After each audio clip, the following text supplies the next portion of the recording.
That night, when my dad called me into his room, I thought he just wanted to talk. I never imagined it would become the most confusing and unforgettable night of my life. When he touched me, I froze. I didn't pull away. It all started the first night I came home for summer break. When I pulled into the driveway, the house looked smaller. The paint was peeling near the gutters, and the grass was patchy and dry. It looked faded. Tired. Like it was holding its breath, waiting for something that wasn't coming back. I sat there for a minute with the engine running, gripping the steering wheel too tight. It had been months. Mom was gone now. No one ever said the word divorced, but the emptiness she left behind was louder than any explanation. Dad and I hadn't talked much after it happened. A few short texts. One awkward phone call where we both pretended everything was fine. I didn't know what to expect, walking back into his world. I killed the engine and grabbed my duffel bag. The late afternoon sun was hot on the driveway. The front door was unlocked. I stepped inside. The house smelled different. Stale. Like dust, coffee, and old air freshener. It wasn't bad. It was just empty. A deep emptiness that sinks into the walls and the furniture, until even the light feels thin. Dad was in the living room, sitting in his old recliner. He looked up, and for a second, neither of us said a word. I saw the changes without meaning to. His hair was grayer. His face was thinner, like he'd lost weight he didn't need to lose. There was a hollowness in his eyes that hadn't been there before. It hit me harder than I expected. "Hey, kid," he finally said, clearing his throat. "You made it." "Yeah," I said, setting my bag down. Traffic wasn't too bad. He just nodded. I hovered, unsure if I should hug him or just wave. He solved it by getting up and clapping a hand on my shoulder. It was a heavy, lingering touch that squeezed just a little too tightly before he let go. I tried to pretend it felt normal. "You hungry?" "I could throw something together," he said, already moving toward the kitchen. "Sure," I said, even though my stomach was in knots. We made small talk over sandwiches. He asked about classes in my car. I asked about the house and the neighbors. It all felt rehearsed. Like two actors stumbling through a script they hadn't practiced in years. After dinner, we ended up in the living room again. A baseball game played quietly on the TV. I sat on the far end of the couch, scrolling through my phone, pretending not to notice how often he glanced at me. His looks weren't angry. They were searching. Like he was trying to memorize something that was slipping away. I told myself I was imagining it. I was tired from the drive. But some part of me, the part that always notices the things I don't want to admit, felt the weight of his gaze settle under my skin. When the sun went down, Dad got up and stretched. "Gonna turn in," he said, his voice rough. "You remember where everything is?" "Yeah," I said, forcing a smile. "Not like you changed the layout." He gave a soft chuckle, but there was no real humor in it. He paused in the hallway, looking back at me like he wanted to say something else.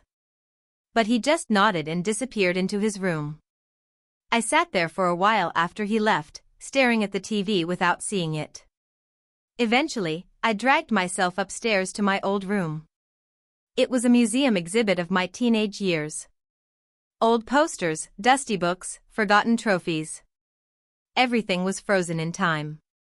I unpacked half-heartedly and collapsed onto the bed, fully clothed, staring at the cracked ceiling. The house creaked and settled around me. Familiar noises that now felt alien. I must have dozed off. The next thing I knew, my phone buzzed violently on the nightstand. I jolted upright, my heart hammering in the pitch-black room. One new message. From Dad. "Come to my room. Now." I just stared at it. Dad didn't text. If he needed something, he knocked. Or yelled. The unease I'd felt all evening boiled over, prickling across my skin. My thumb hovered over the screen. Maybe he was sick. Maybe he needed help. I never, ever thought it was the beginning of something else. I slid out of bed. The house was too still. Every floorboard creaked like a thunderclap. The air felt thick, like the whole house was holding its breath.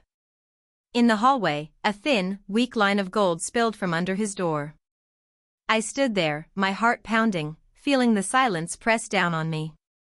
A stupid, childish voice in my head whispered that if I crossed that threshold, nothing would ever be the same. But I moved anyway. My hand trembled as I reached for the door and pushed it open. The room smelled like whiskey. And underneath it, something heavier. Something warmer, more human, and deeply, deeply dangerous. Dad was sitting on the edge of the bed. His elbows were resting on his knees, his head bowed low like the weight of the world was on his shoulders. When he finally looked up and saw me standing in the doorway, his eyes held something raw. Something that reached into a hidden, fragile place deep inside me. "Hey," he said, his voice a rough and used whisper. "You're still up." I hovered, every instinct screaming to retreat. "You texted me," I replied, my own voice sounding thin and small in the heavy air. He nodded slowly, dragging a hand through his hair. "Yeah. I couldn't sleep. Thought maybe you couldn't either." His tone was gentle. Coaxing. I should have turned around. I should have made an excuse. But the lost, broken way he sat there kept me frozen in place. He patted the mattress beside him. A soft, dangerous invitation. "Sit with me for a bit." My legs moved on their own. I perched stiffly on the very edge of the bed, leaving a careful gap between us. The space between us wasn't empty, it crackled with a tension I could barely breathe through. "You've grown up so much," he said after a silence that felt endless. His voice was thick with a strange mix of admiration and grief. "You're not my little boy anymore." I gave a short, awkward laugh, trying to ignore the cold dread creeping up my spine.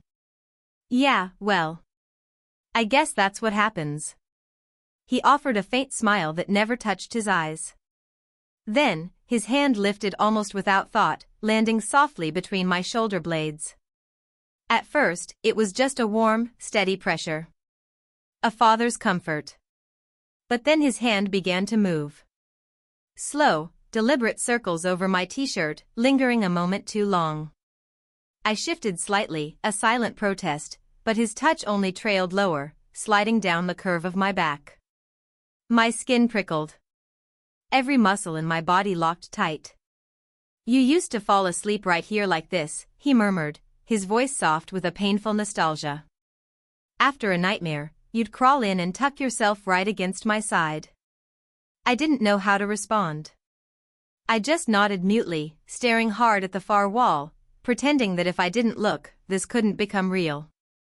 His hand slid lower, hovering at a dangerous border. Then, in a slow, deliberate motion, he moved it to my thigh, resting the full, heavy weight of it against my jeans.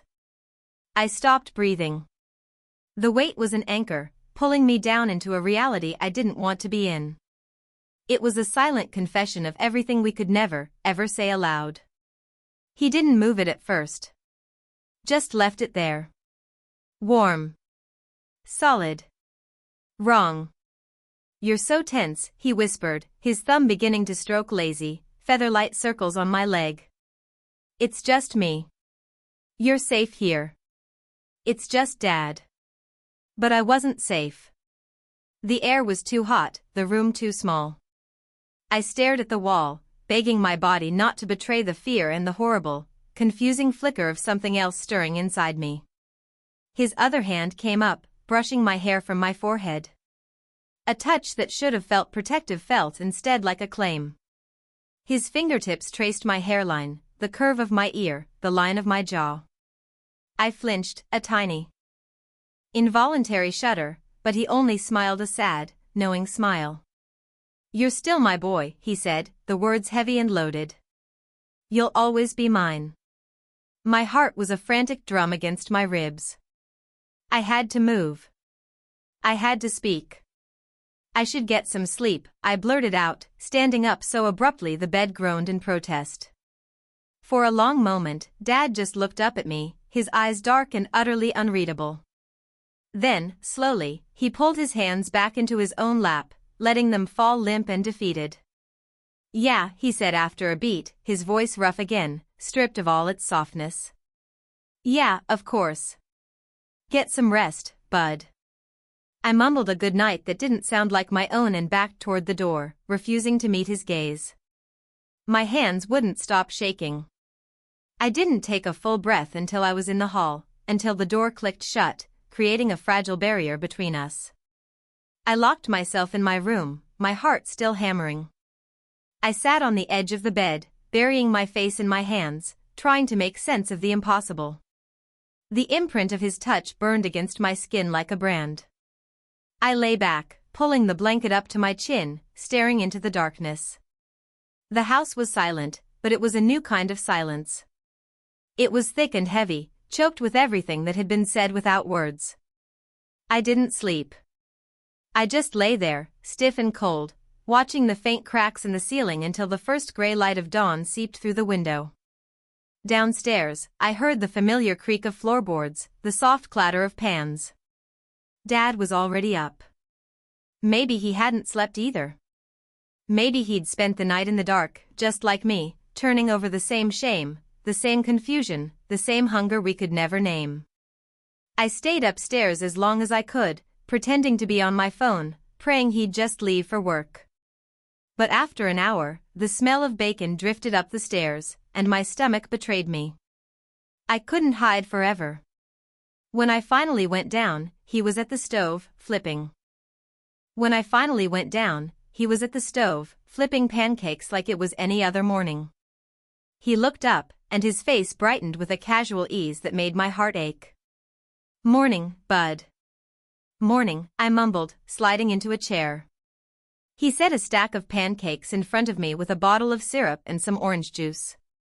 The smell, once so comforting, now made the air feel suffocating. We ate in a silence so loud it was deafening. Every clink of my fork was an explosion. He didn't act like anything was wrong. He just ate, sipped his coffee, and occasionally glanced at me with a look that was too soft, too full of a secret I was now a part of. Afterward, he cleared the plates and wiped the counters like it was any other day. Then he turned, leaning against the sink. "I was thinking we could clean out the shed later. It's a mess after the winter." I blinked. The sheer normality of it was a shock worse than a shout. Sure," I said, my voice hollow. I didn't know how to say no without making the entire fragile world we'd built that morning shatter.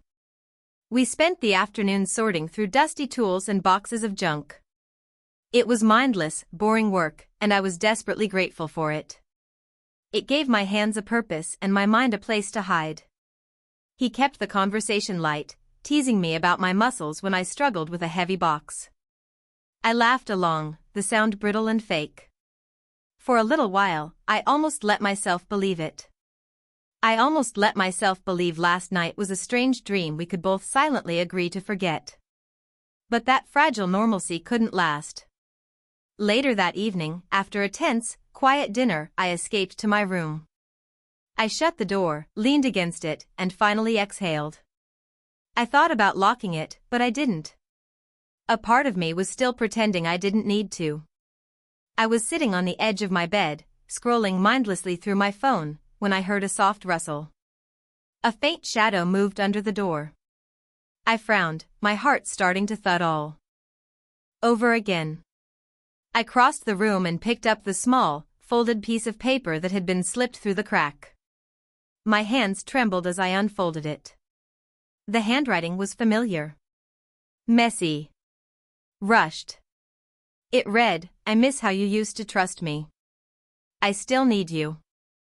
I stared at those 4 words until they blurred, feeling something deep inside me fracture. It wasn't a threat. It wasn't a demand. It was a confession, raw and lonely. It made my chest ache with a grief I had no idea how to carry. I sat down heavily on the bed, the note crumpling in my hand. Part of me wanted to tear it to shreds, to throw it away and pretend it never existed. But a bigger, more terrifying part of me just wanted to curl into a ball and hide from the confusing, magnetic pull in my chest. He needed me. The thought echoed, drowning out every rational protest. He needed me. And the most terrifying truth of all was that I knew, deep in my bones, that I needed him too. Not in the way a son should need his father, but in a way that felt ancient, desperate, and utterly terrifying. I lay back, staring at the ceiling, the weight of the entire day pressing down on me. My body ached with a tension that had nothing to do with physical labor. Downstairs, the low hum of the TV, the occasional creak of the house, each sound felt amplified. My skin prickled with a cocktail of dread and a dangerous, hot anticipation coiling in my stomach. I wondered if he would come to my door. I wondered, with a heart hammering against my ribs, if I would let him in. I pressed the heel of my hand to my chest, trying to calm the frantic rhythm. Maybe if I stay perfectly still. Maybe if I close my eyes, I can pretend last night was a dream. Maybe if he knocks, I won't answer. But the deepest, most honest part of me already knew the truth. If he came for me, I wouldn't stop him. I don't know how long I lay there, every sense on high alert. The note on my nightstand seemed to radiate its sad, lonely energy into the room. I miss how you used to trust me. I still need you. When the knock finally came, it was so soft I almost convinced myself I'd imagined it. Just 3 quiet, hesitant taps. Then it came again, slightly stronger. A low, broken voice followed. Liam? Please. I just want to talk. The desperation in his voice was its own kind of command. I closed my eyes. I knew I should stay silent. I knew I should pretend to be asleep. But my body betrayed me. My legs carried me to the door. My hand hovered over the knob before I finally turned it. He stood there in the dim hallway, barefoot, in an old t-shirt and sweats. His hair was a mess. His eyes were glassy and rimmed with red. I can't do this alone anymore, he whispered, his voice cracking. Something in me broke. Without a word, I stepped back, opening the door wider. An invitation. He came in slowly, as if afraid any sudden movement would shatter the moment. We stood there, the space between us thick with everything that could never be spoken aloud. Then, with a shaky breath, he reached for me. His hands settled on my shoulders, warm and trembling. I tensed, every instinct screaming, but I didn't pull away. I let him draw me closer until I could feel the heat of him through my clothes. You don't have to say anything, he murmured, his voice thick with an emotion deeper than sorrow. Just, let me hold you. I didn't answer. I just stood there as his arms slid around me, pulling me against his chest. I felt the hitch in his breath when I didn't resist. I felt his fingers dig into my back, as if I were the only thing keeping him from drowning. His body was solid and trembling against mine. I pressed my forehead into his shoulder, shutting my eyes tight, trying to block out the wrongness. But all I could feel was his warmth, the terrifying safety of his embrace, the realness of him. His hands moved slowly, tracing the lines of my spine. One hand cradled the back of my head, his fingers threading through my hair. The other slipped beneath the hem of my shirt, his calloused palm brushing against bare skin. I shuddered, every nerve ending sparking to life, confused, terrified, and desperately hungry. You're still my boy, he whispered against my hair, his voice shaking. You'll always be my boy. I let out a broken sound, something between a sob and a sigh, and my hands clutched at the fabric of his shirt, holding on as the world fell away beneath my feet. He pulled back just enough to look down at me, his hand cradling my jaw, his thumb stroking my cheek. His eyes were dark, heavy with a truth we could never voice. I should have pushed him away. I should have run. Instead, I leaned into his touch. His thumb traced my bottom lip, slow and reverent. His gaze dropped to my mouth, then back to my eyes, asking a silent question. I gave the smallest, most devastating nod. That was all it took. What happened next was a blur of trembling touches and whispered apologies. A collision of loneliness and need that felt less like a choice and more like a destiny we'd been circling our entire lives. It was terrifying. It was wrong. And in that moment, it was the most inevitable thing I had ever known. When the first light of dawn painted the room in pale gold, I was still there, wrapped in him. A secret. A scar. A surrender. Maybe it wasn't right. Maybe it wasn't safe. Maybe it wasn't love in any way the world would understand. But it was ours. And I didn't say no. After that night, it was never a one-time mistake. It became a ghost that lived in the spaces between us. A tension that hummed under every casual conversation, every glance across the kitchen table. It happened again and again. A touch that lingered too long in the hallway. A late night that always ended the same way, with whispered regrets and desperate touches, a tangled mess of love and guilt we could never name. We had crossed a line. And there was no going back. No matter how much I told myself it was wrong. No matter how. Many times he whispered "I'm sorry" against my skin. No matter how tightly I closed my eyes and tried to forget. Some things change you forever. And maybe some part of me never wanted to come back from this. But this wasn't the end. Not for me. Not for him. Some stories don't have clean finishes. They just pull you deeper every single time you come home. This story is only just beginning.